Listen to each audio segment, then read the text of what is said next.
Hello, you. Yes, you. This is Usayome Sale from Ways Prime Time. Now, we appreciate your continued support for watching our content, following us across all our social media. But we've noticed, for those of you watching us on YouTube, 88.5% of you who watch our content aren't subscribed to our channel. Why? Now, if you are enjoying our content, you enjoy our shows, and you want to stay updated on all things Ways, it's time to hit that subscribe button below. Now, subscribing isn't just for you, it's for the growth of our channel. It helps us get bigger and better. With your support, we can continue to bring even more intriguing and exciting content. How about you subscribing right now and being a part of our community?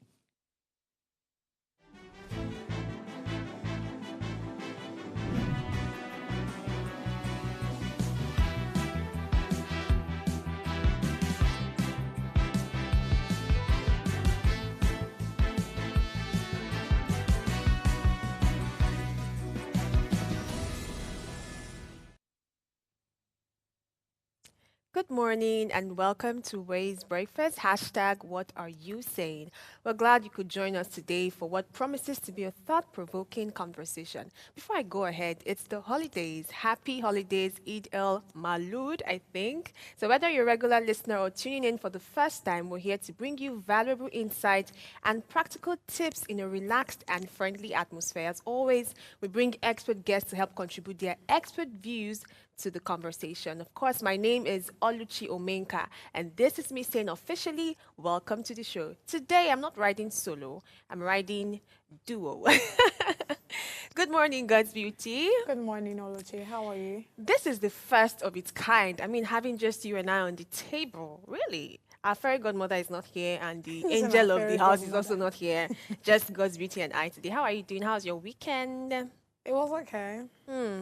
Nothing It just happened. came and gone. I mean, nothing special, nothing. Spectacular. Nah, it just came and went. Yeah. How do you feel about today? I mean, it's the holidays, but of course, our profession doesn't have holiday. We're still on air, but of course, we're going to enjoy the atmosphere of the holiday. I was sad to realize that this particular Muslim holiday is not the one where they kill rams and goats and all. Can you imagine? Yes, I was like, let me cuckoo go to my Muslim friends and go and eat some, ram. But I think it's not that kind of celebration. It's the birth of, celebrating the Yeah, birth of Muhammad. Yeah. All peace right, be happy unto you. holidays. We hope that you are enjoying this holiday. You're making the best of it. If you're not working, please ensure you rest while completing all your tasks, of course. So this is Two Ways Breakfast. It's Monday morning, and we're going to be discussing very, very important things today. So if you're yet to subscribe to our YouTube platform, please go to that official Upgrade TV, click the subscribe button now, like, and share the link. Today we'll be discussing on, can government reforms effectively address Nigeria's insecurity challenges? So stay with us. We're going to short break quickly and we'll be back with the headlines across the globe.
All right, welcome back and thanks for staying with us. This is Two Ways Breakfast. Hashtag what are you saying? Right about now, we look through the headlines across the Nigerian newspaper. We have The Punch, The Guardian, and The New York Times. I'll start with The Punch. newspaper. The major headline reads petrol price, Dangote NNPC differ as refinery supplies 16 million litres. Marketers await price after Dangote counters NNPC on 898 naira per litre PMS and dealers allege fuel sale monopoly. Labour Party Abure sues INEC over caretaker ESCO. How I was rescued from collapsed Edo building, landlord's daughter. NIN SIM linkage, telecoms begins disconnection as deadline ends. And above the major headline, it says NCOS contacts Interpol over 281 Borno fleeing inmates. Eid el-Malud celebration, Tinubu and governors urges prayer for peace and unity. 2027, Wike's loyalists move against Fubara's second term bid. All right, very interestingly, I'd like to talk about this petrol story. So there's been a lot of back and forth with the pricing of the petrol. So I read the story that I found on the Punch website. It says the Dangote refinery and NNPC gave divergent views over the price of petrol produced and pumped on Sunday by Dangote refinery. So while both firms have different accounts of the price dispensed by Dangote, independent oil marketer says that they are still awaiting the price of the commodity from the sole off-taker of the product, which is NNPC. And this came as the major oil marketers told, some correspondent that they got PMS from NNPC at the rate of 766 naira per litre, while NNPC said it bought from Dangote at 898 naira per litre. NNPC also said it was to load 16.8 million litres of petrol from the Dangote refinery on Sunday, and this was in contrast to the 25 million litres that the refinery had announced earlier that it will release to the National Oil Company on a daily basis. So there's a lot of back and forth, and I wonder why we're having this. Other ways, whether we're going to be having petrol at 766 or 898, I do not see a significant reduction, right? God's beauty, do you agree with me? Honestly, maybe because my hopes were so high. I'm a very positive person. So when I saw this refinery thing, trust my positivity to, be thinking that we'll be looking at a 500, 600. But if they're still going back and forth with 700 and 800, what's the difference with 1,000 and 800, honestly? I do not see a significant difference. Probably with time, it will reduce because, we already know that Dangote is trying to, get his money back. Because it's a lot of money that he put into it. So it's. I think we should just give him time with the fact that you know that he has a certain amount that is to remit to the government too. Take it or leave it. Whether they kind of announce it or they make it look like nothing like that is happening. Definitely. But of course, he has a percentage to the government. So of course he would. I think the fact that we have around 700, 800, I think is still okay. Other than buying for 1,400, 1,003, that's ridiculous actually. Right. So to my opinion, I think probably there's a good start. So let's just see how it goes. Yeah. I'd like to take the Guardian paper quickly before we look at the New York Times. So the Guardian headline says confusion over pump price subsidy as federal government takes Dangote's petrol. Eid el-Malud again. Tinubu greets Muslim as IGP orders security beef up. Telecom operators set to deactivate unlinked SIMs as deadline expires. Obasanjo meets with IBB Abdusalami Gassau in Mina. Edo gubernatorial election, state government alleges plan to withdraw Obaseki security details. Bank sack 49 as fraud-related losses spiked by 904% in second quarter. As Maiduguri flood, federal government releases pictures of 281 fleeing inmates, captures 7. I want to touch on this Maiduguri stuff. We talked about the flood last week. Yeah. I was surprised at the number of people that were actually freed. Yeah. My mind was thinking 10, 15, just a few number. Come on. 281 people are on the run. This is giving Hollywood movie. You know, this Hollywood movie where where you have some prisoners that escape, and guess how many they captured? 7. Anyway, today's topic is on insecurity, so I'm going to definitely mention things like this in our conversation. I doubt if they will get those other people. Though. This one's because even those 7 people go, they lose guard. They are not so smart. How did they catch you? But on a lighter note, honestly, it's not a funny thing. Please be safe if you're around that environment. Let's see what the New York Times has. All right, so quick one to the international space, the New York Times. But the left side of the newspaper, we have Hamas uses brutal tactics to keep its grip on Gaza. Group puts Palestinian civilians in peril in war and violently represses dissent. All right, beneath that, we have on tape, Nixon says penalties didn't fit crime for marijuana. By the right side of the newspaper, that's above the picture there, we have how the Chief Justice shaped Trump's Supreme Court's winning streak. Then beneath that, we have extreme stress over parenting brings warning. Bottom of the newspaper, which is the last headline on the newspaper, has per guy adores a cartoon mouse named names Mickey. Just don't bring up Disney.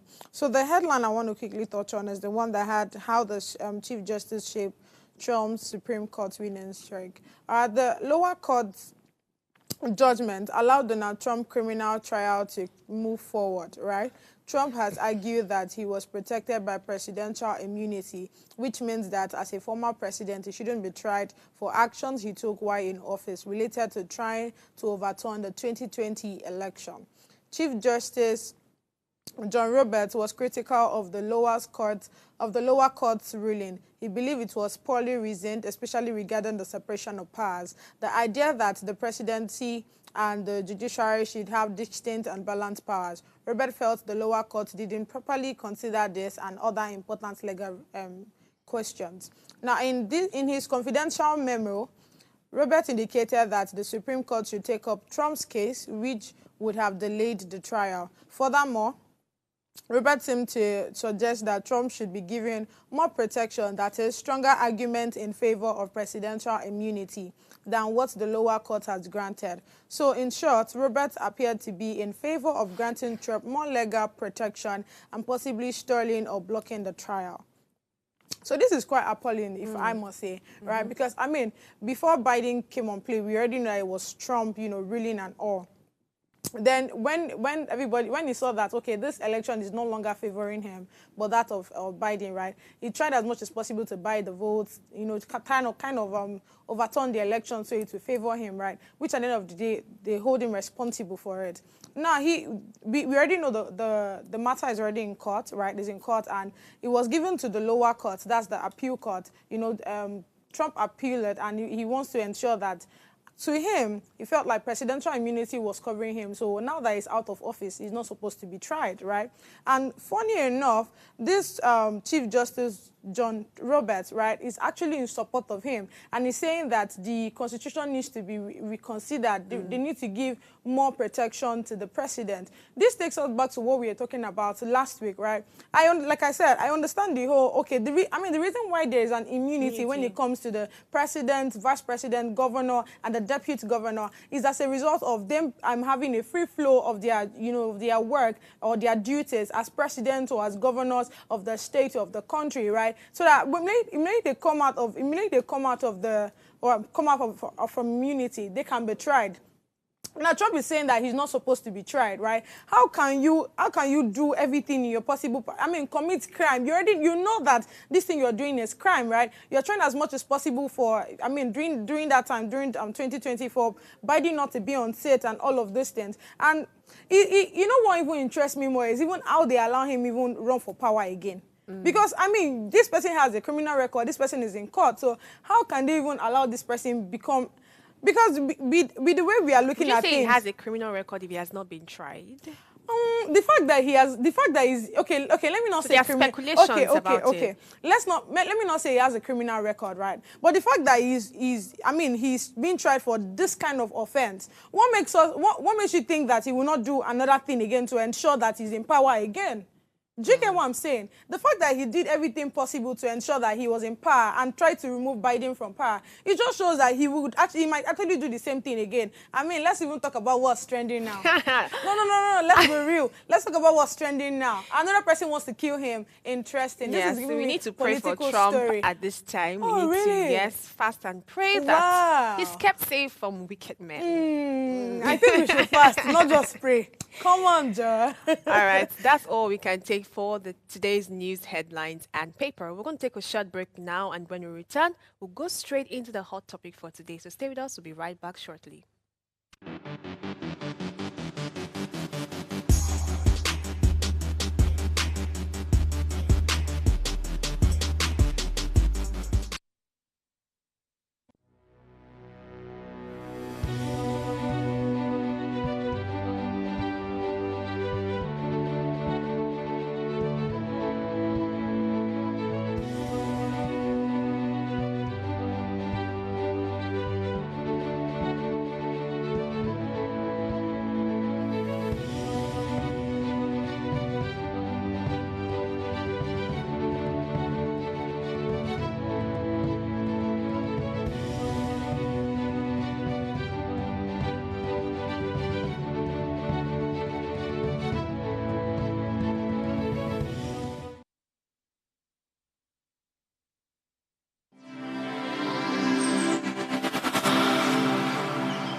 Welcome back and thank you for staying with us. So, as we dive into today's important discussion, we'd love to hear your thoughts and opinions as well. Feel free to call in and share your perspective on the topic. You can reach us through the phone lines at 07025007749 or 07014242420. We're looking forward to hearing your contributions to the conversation. So, today, we will be discussing on the topic, can government reforms effectively address Nigeria's insecurity challenges? And this question sits at the heart of the country's ongoing struggle with the issues ranging from insurgency, terrorism to banditry and communal violence. So while successive governments have introduced reforms aimed at strengthening security, doubts remain about their effectiveness.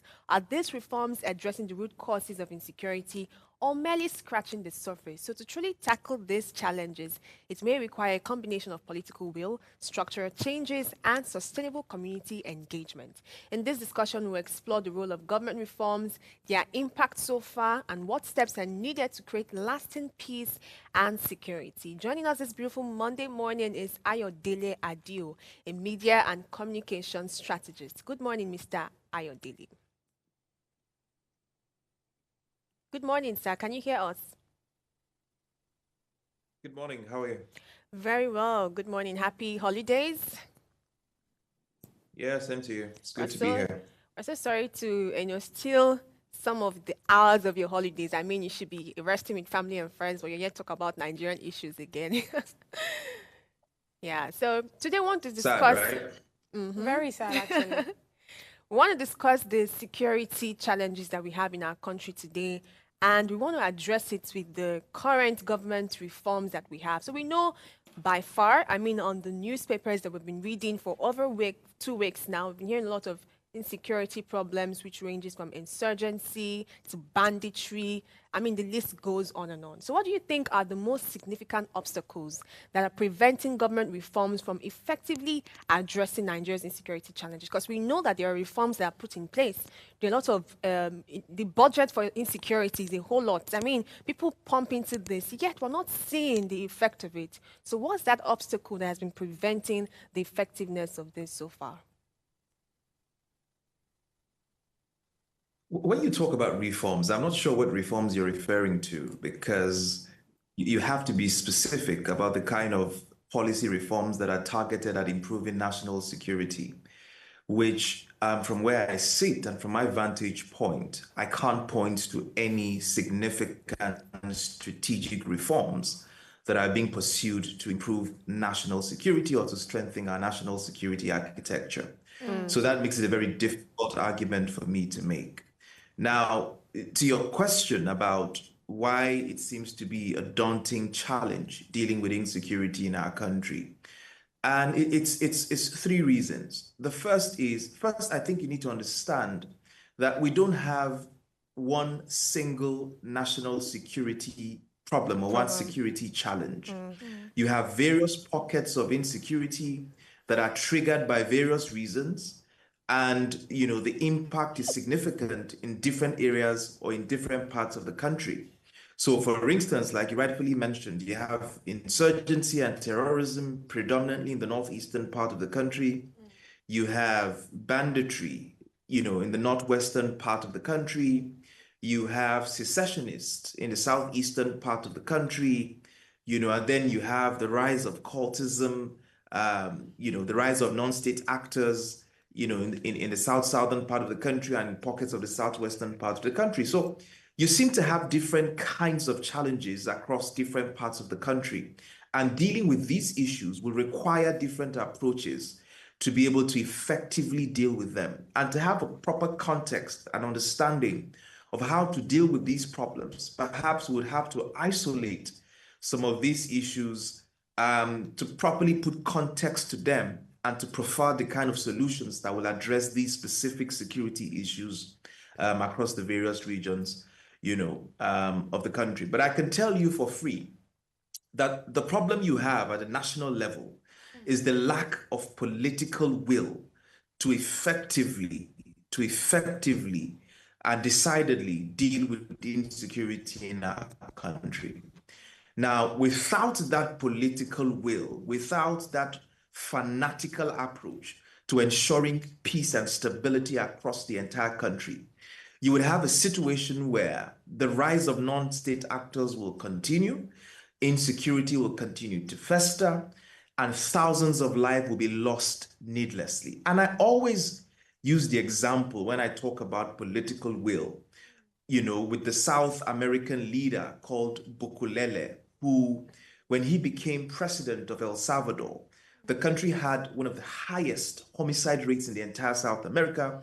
There were gangs running crimes across the entire country. People couldn't come out of their houses. People couldn't shop. Your kids couldn't even play, in front of the compound. But when he became president, he had promised to deal with insecurity in that country. And my God, in 9 months, he brought down the rates of homicide by 85%. And as I speak with you today, kids are able to play in many streets in El Salvador today. People are able to go to the grocery store. Businesses have picked up across several neighborhoods, right? And today you have, Western countries talking about human rights abuses. And why thousands of people and gang members have been locked up in jail without trial. Well, there's an excuse, and we can make a debate for free trial. But the reality is, many more streets in El Salvador are safe today because a president named Bukulele had the political will to go after gangs and to ensure that the streets are safe for the average citizen. That is the kind of determination, that's the kind of will, that's the kind of energy that we need to see from leaders across board. And this is not just the president, the governors, and local elected leaders. That's the kind of commitment that we need to ensure peace and stability in the country. Without that, we'll just be blinking in the dark. Very clear, but I'd really like to understand what this political will you keep mentioning refer to exactly, because it seems a bit ambiguous in my head. When you say political will, which the government needs to, have at this time to be able to tackle these issues, can you give us, some really explainable terms to that statement? For instance, at the last count, you have close to, over the top of my head, close to 100,000 policemen protecting VIPs across the country. And I'm talking senior bank executives, celebrities, politicians. You have over 100,000 policemen who are protecting VIPs, in our country today. However, in a local government with 200 communities in Katsina as we speak today, have less than 40 policemen policing that entire community. Now, it takes political will to ensure that you prioritize the security and the welfare of communities over the security and welfare of big and connected politicians and people in our country. That's where political will begins, where you redesign the architecture of internal security, where it protects and prioritizes the safety of citizens and communities against that, or rather over that, of big men, politicians and the rich. That is the kind of will that I'm talking about. The kind of will that I'm talking about is the ability to muster resources, to the Nigerian police force that builds capacity, that helps them leverage technology, that helps them improve the tools and the equipment that they need to fight crime in the 21st century. That is what will requires. The fact that you also drive recruitment level and ensure that, the people that you're hiring the police force are top quality individuals with the right kinds of skills, with the right kind of minds, with the right kind of educational background. So if you looked at this across all of the value chain, it requires a lot of leadership and will from leaders at the top, to address some of these issues that will inadvertently lead to better security for you and I. All right. Okay, so when we talk about reforms, right, we're talking about policies that we can put in place in order to, better the country, right? So you give us an example on how this man, in period of 9 months, he was able to bring down insecurity or take down insecurity in 85%, right? Now, what I want to understand, what did he do that, for insecurity to reduce? I would want to hear your perspective on that. And honestly speaking, when we talk about reforms in Nigeria, when we talk about laws and policies. I don't see that happening because, I mean, the same persons that impute those laws are the same persons violating it. Do you understand what I'm saying? But I would like to hear what this person did differently. Probably we have the good, I mean, of course, you know, when we have like we have bad governments, right? Of course, we also have like people that are doing everything in their part to ensure that we have a better Nigeria. So I just hope that these people listen to what you want to say now and probably, you know, start doing good things from their own end.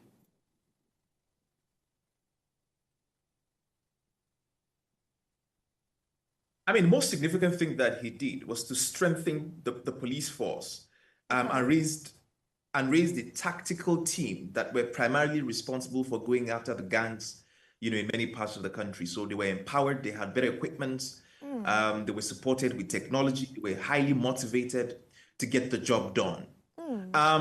You know, back home here, you see, let me try and run through the few insecurity challenges across several places and perhaps see if we can quickly walk through some of the likely solutions that could lead to better outcomes. All right, let's go back. Now, for instance, in the northern part of the country where banditry and, you know, insurgency is rife, you cannot effectively deal with insecurity in that region without necessarily dealing with the socioeconomic conditions that allow insecurity to fester.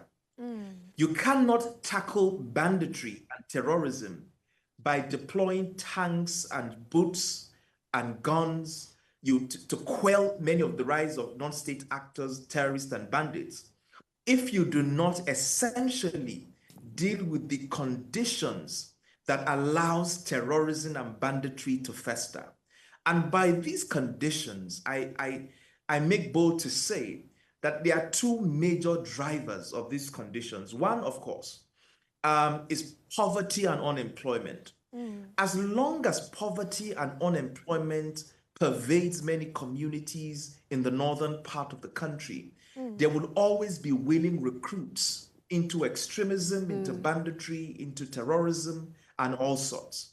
So if you do not give people jobs, if you do not give people hope to aspire to climb the social ladder, to protect their families, to deliver better outcomes for them, you're likely feeding them off to bandits and terrorists. The second thing that we have to do is to also soak up the climate that produces extremism. And I'm talking about religious extremism. There is a tendency in many communities in northern Nigeria to lean towards extremism.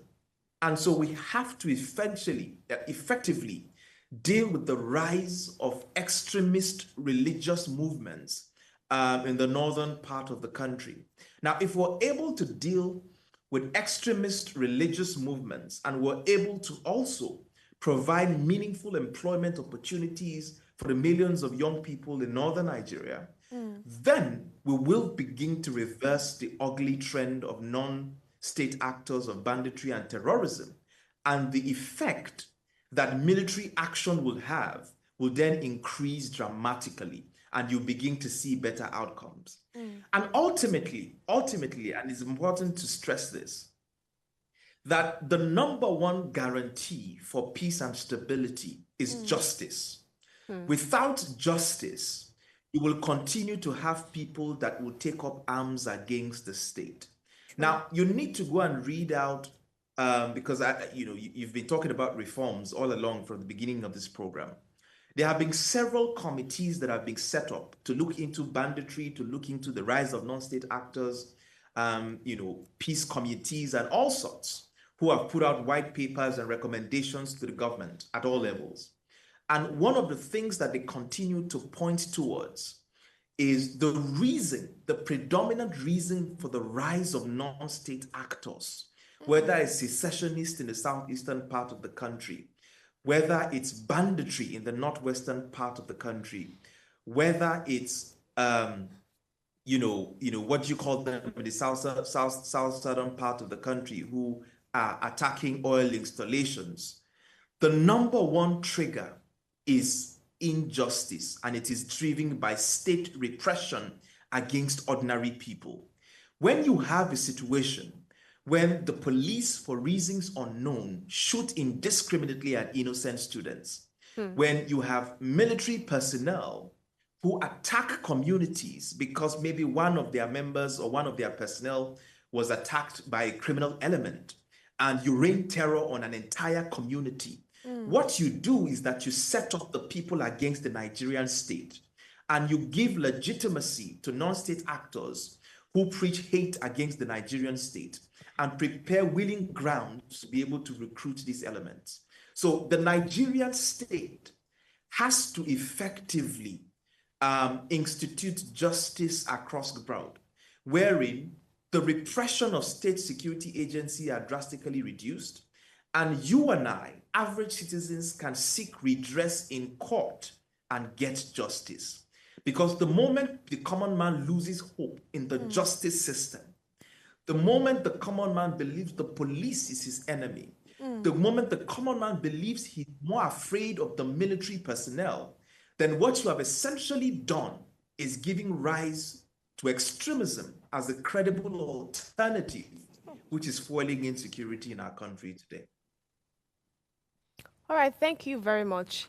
I'd like to major on one particular cause of insecurity that we've seen, countless times, especially in the northern area of Nigeria. You know, we have socio-political imbalances, we have religious intolerance, and many of these things that sometimes we wonder if equipping people with good communal responsibility could have helped tackle this. So I know that, you know, we've been mentioning reforms, and you seem to wonder what reforms are actually being put in place. So let's now take the government out of the question, and let's see if there is some sort of focus that can be put in communal responsibility. So it's a question of, if we cannot, you know, we have to now control that in our own purview. That is, if we cannot deal with what we cannot control, the one we can control, how are we handling it? So do you think communal responsibility and maybe education or something can help reduce, you know, some of the causes of insecurity that are very heavy on social political imbalances and religious intolerance?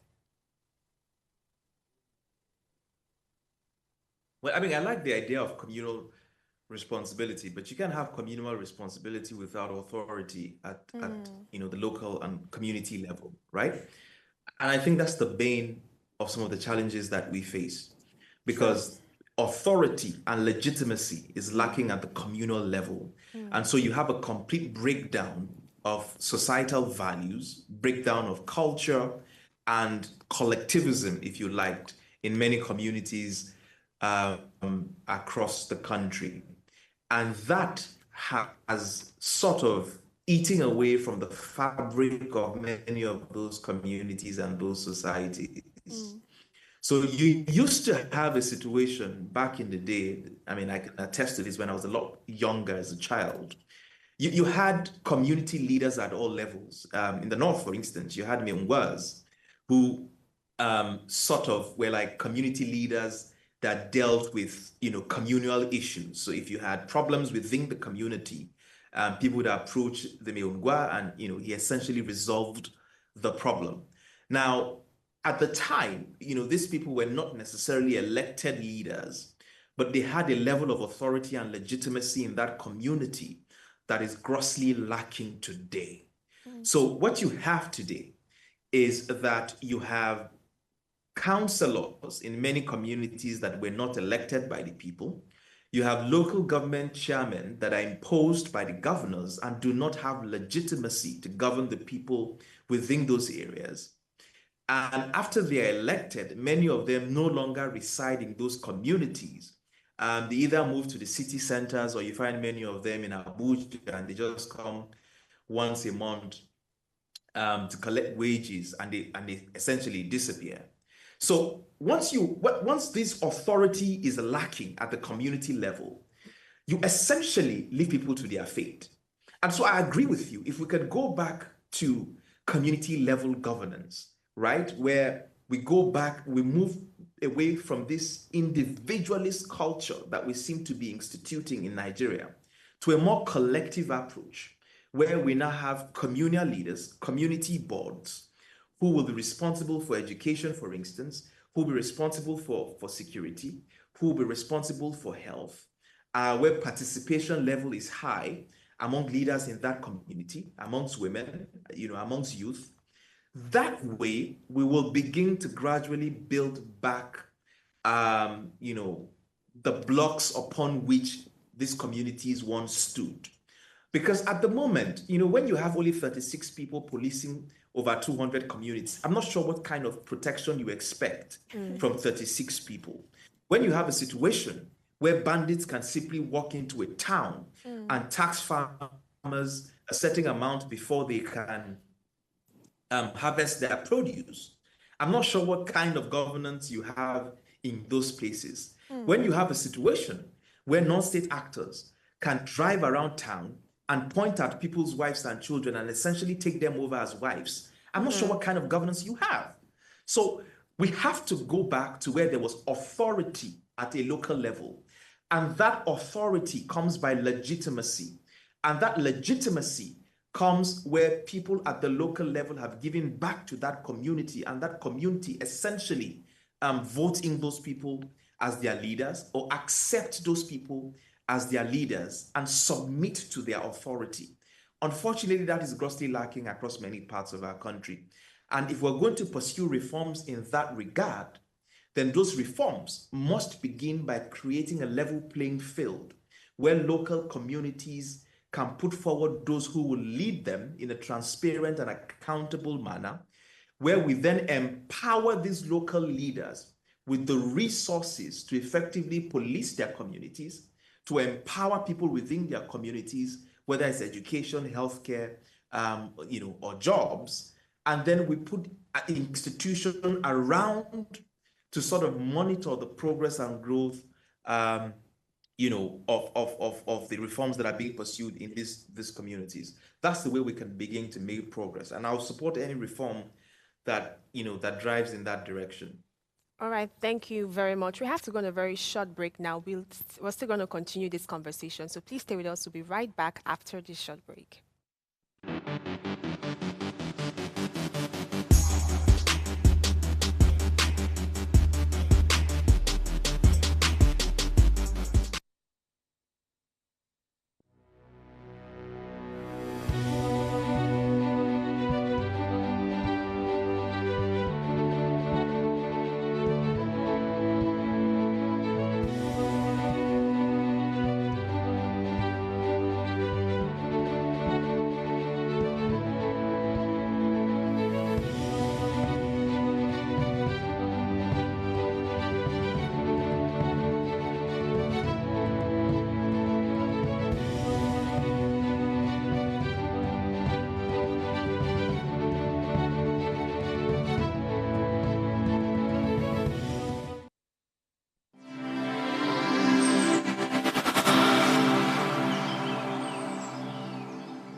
All right, welcome back. Thanks for staying with us. This is Still Ways Breakfast, hashtag What Are You Saying? It's Monday, and Monday is where we talk about governance, leadership, and politics. Today, we're talking about insecurity and Nigeria and looking at the effectiveness of government reforms so far. Even though that has not been very exciting, we have a guest who has joined us to discuss this critically with us, Mr. Ayodele Adio. So we'll continue our conversation from that. God's beauty. All right, so thank you so much for, explaining, expatiating, so let me start with this, right? We look at the government and we try as much as possible to ensure that, we always have this thing in our heart that with better government, we would succeed. But still yet, our governments are yet to get their things in order.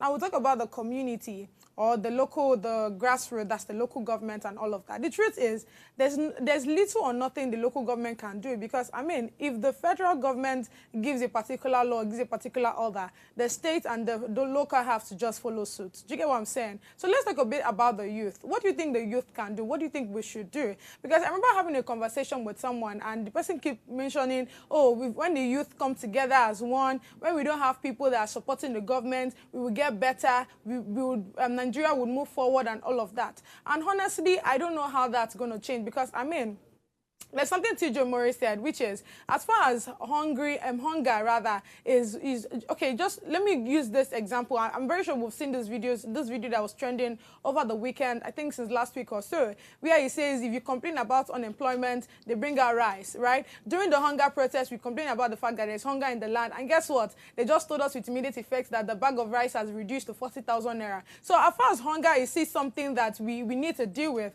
we always have people, we always have youth that will be against, that will be for the government and against the good of the country. So what do you think we should do in general? Now, what do you think the youth should do? What do you think people should do? Because, I mean, at the end of the day, it's just it's just you and I, right? The government, like I said, the governments are yet to get their things in order, and that's because they are actually gaining from whatever that's going on in the country right now. The whole insecurity thing I will complain about, hunger in the land, unemployment, and all of this thing. Trust me when I say the governments are definitely gaining from it. You talk about the non-state actors, right?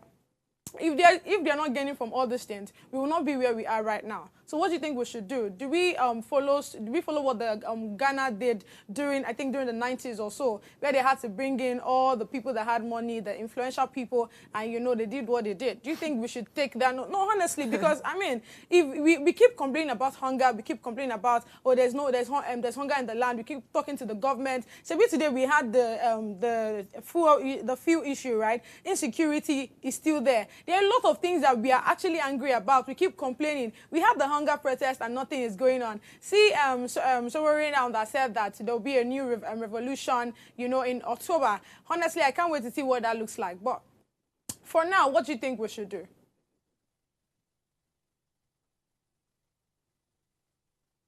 So, I mean, the first is not to get a sense of hopelessness. Okay. You are not hopeless and you are not powerless. But it doesn't mean you're not going to pay a price, right? Okay. Change comes with a price, and pursuing, broad sweeping change and reforms actually comes, with quite a hefty price. I think the question to ask is if people are willing to commit or to pay that price. I think it takes an individual to change a community. I believe strongly in the power of an individual to drive change, whether it's at a community level or at a state level. Humans are extremely powerful when they pursue a singular purpose. It's unbelievable what the human mind can achieve and what we can achieve working as a collective, right? So I think the first step is to move away from this defeatist approach that we are helpless and we are hopeless. Yeah. Because in reality, the people who have subjugated millions of Nigerians and the people who have sort of oppressed a majority of the Nigerian people are not so much intelligent than you and I. They only simply use divide and rule tactics and use your friends, cousins, and perhaps siblings to perpetuate their dastardly act and this, incompetence that has sort of, enveloped our entire country and has held us down for so long. So the first thing that we need to realize is that change can happen and believe that it can actually happen in our lifetime. The second is that we must begin to hold those in authority accountable. Now, listen, if you want change to happen, you have to make those you elect uncomfortable in office. Nigerian politicians are the most comfortable set of politicians in the entire world. They know nobody's going to ask them questions. They know when they come back home from Abuja every week, nobody's going to ask them what legislation that they pursued in Abuja. Nobody's going to ask them how much oversight function, they have done when they were in Abuja. All they are going to hear is give me money for rice. My daughter is having her naming ceremony next week. I lost my mother 2 weeks ago. I need to bury her. They know that people are going to come to their houses, cap in hand, begging for handouts. And you cannot hold to account people you beg to feed. It's not possible, right? So what you do essentially is that you're begging the problem in most instances, because the person you are begging would have fought for you to get a job. But because you have refused to hold him accountable, He's happier giving you 5,000 naira when he comes home every weekend. And he's essentially tied your destiny, to his political ambition at the end of the day. Because you would always, always look up to his handout for you to make advances in life. Whereas a job in the private sector would have essentially determined a better outcome for your life. So we have to hold those we elect a lot more accountable. That's the first step. And to hold them to account is to show that you will not be swayed, right, by cheap propaganda. You will not be swayed by cheap handouts. You're willing to hold their hand to fire to do the jobs that you were elected to do.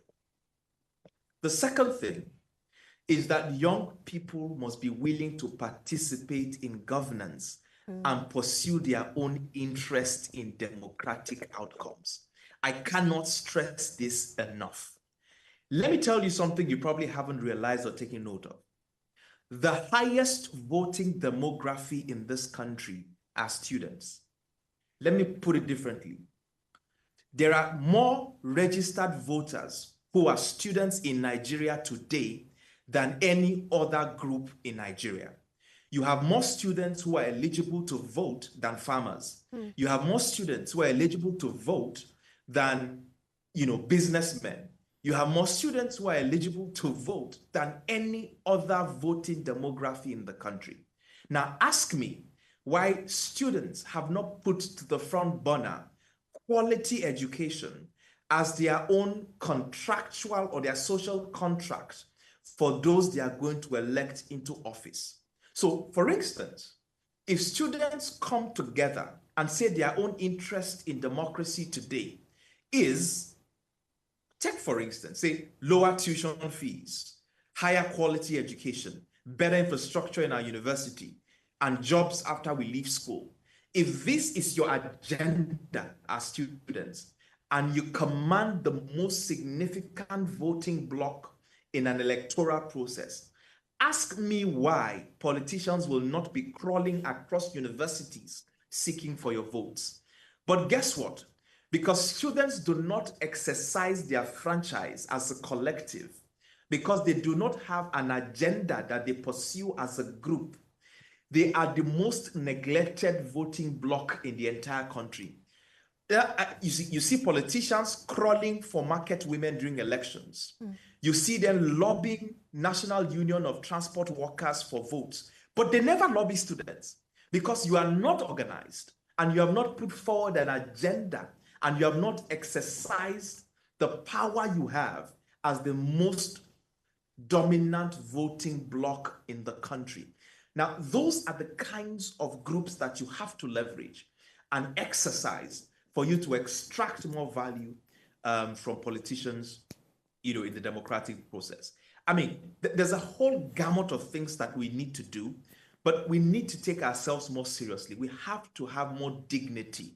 We have to have more self-pride in ourselves. To say that I'm not going to call a pig an elder brother because I want to eat it. You have to have more dignity and self-worth for yourself. And that's the beginning of the human transformation. To say, I deserve better. I may be broke, I may be poor, but I deserve better. I may come from a remote community. My father may have been a farmer. My mother may have been a trader, but I deserve much more than a handout from a politician who disappears every 4 years. It is the realization of that self-worth that will transform this nation, because that is when politicians realize that they can no longer kick you around. That is when they'll realize that they have to do their jobs to stay in office or to get re-elected.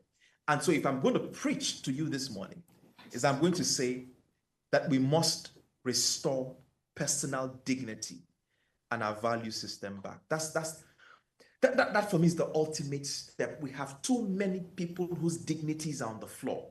It hurts my heart so much. People no longer have a sense of self-worth. You don't understand it. We used to be proud people. It didn't matter how much money you had in your pocket. You were proud as an individual. You were proud as a family man. But where's that dignity today? Where's that pride today? It's a shame. Okay, so I hear you, yeah, but I feel like I kind of disagree a bit with most of the things you said, right? So first off, let's be very practical now, because I mean there are a lot of youth listening, and we need to be giving them, the right things to say, okay, this is what we should start doing, this is what we should start doing. That's what I mean by we need to be practical.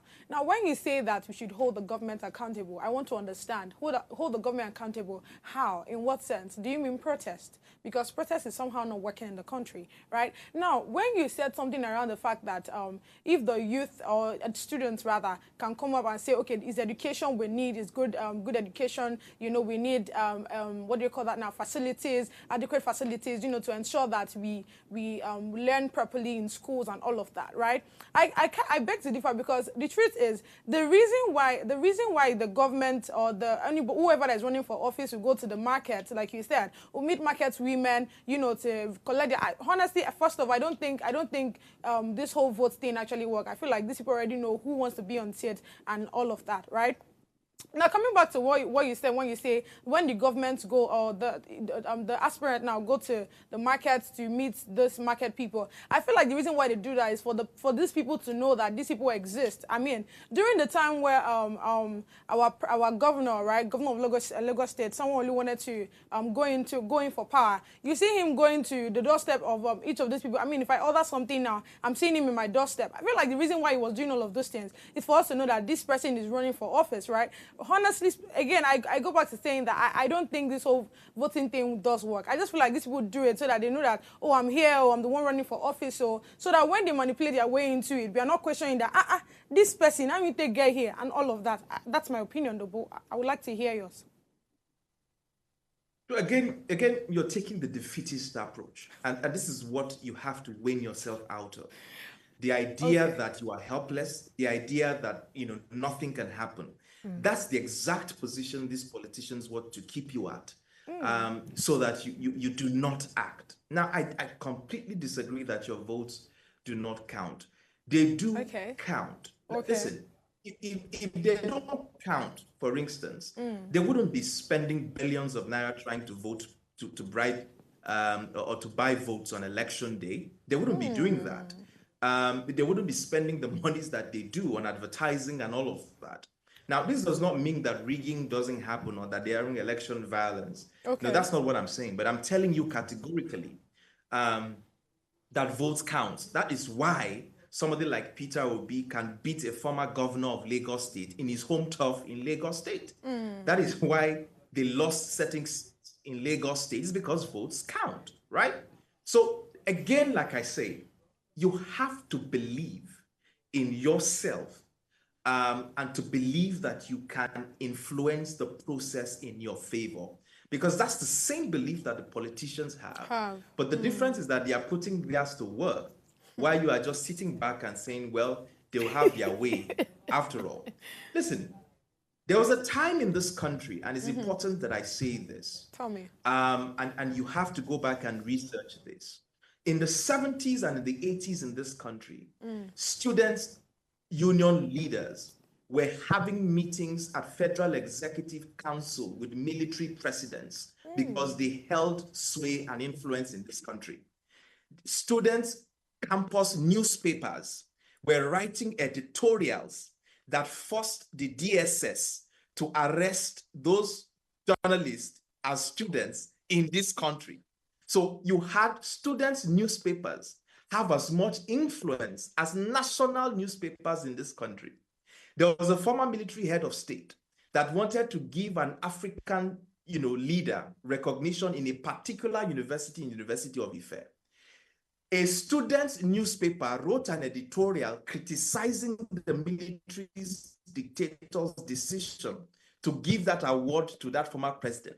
And they moved the ceremony from Ife to Uniben because students rose up in disagreement to it. The problem is that young people no longer realize the power that they have. Listen, it's okay to dance to Wizkid and to dance to Davido. It's fun time. It's okay to do that. But you must not forget your role as citizens. And you must not forget your responsibilities and duties to your country. Now, it is when you realize those duties to your country and the obligation you have and the rights you owe your children who are going to come after, then you know that these excuses that you're making. How old were the leaders that fought for independence for our democracy?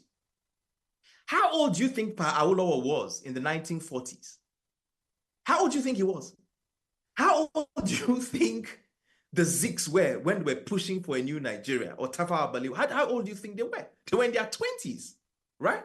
So you cannot keep making these excuses that, no, these people won't do this, those people won't do that. I'm telling you, see, you don't need to even go to the streets to protest for these people to know that they are dealing with a new kind of young people. The things that you tweet, the things that you tolerate, the things that you smile at will begin to show them that there are new kids on the block today. Now, those are the kinds of, that's why I said you have to have a lot more dignity and self-worth in yourself first. And that sends a signal. There is no politician that does not have a young media aide. I hope you know that. There is no politician that doesn't have young people working with him. I hope you know that. And so they get their feedback from many of the young people that work with them and report back to them.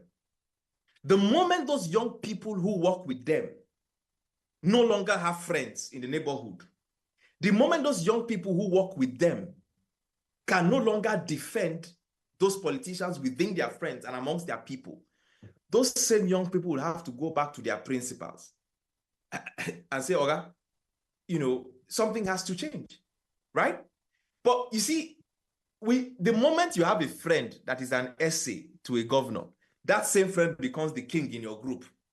The moment you have a friend that is media aide to a senator, you make the person the admin in your former school union group. That is the problem.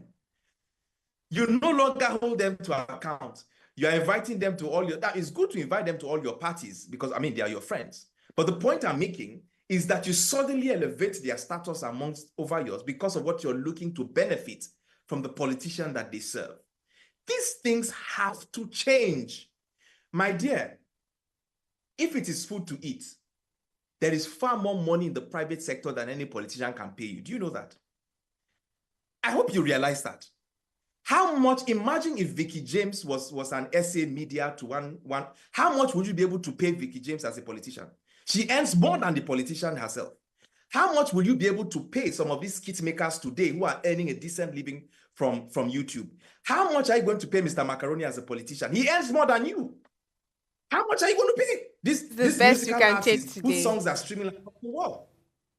So you have to realize that there is more money to be made in the private sector than running around for 150,000 naira as essays to politicians who are ruining your lives.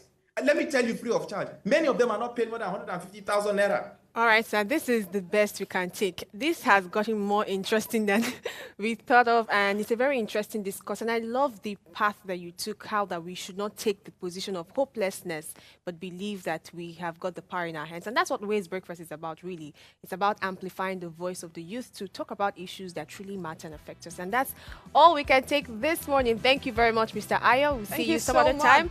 Till tomorrow, it's still Ways Breakfast. Catch you by 8 a.m. to 9 a.m. Have a great day.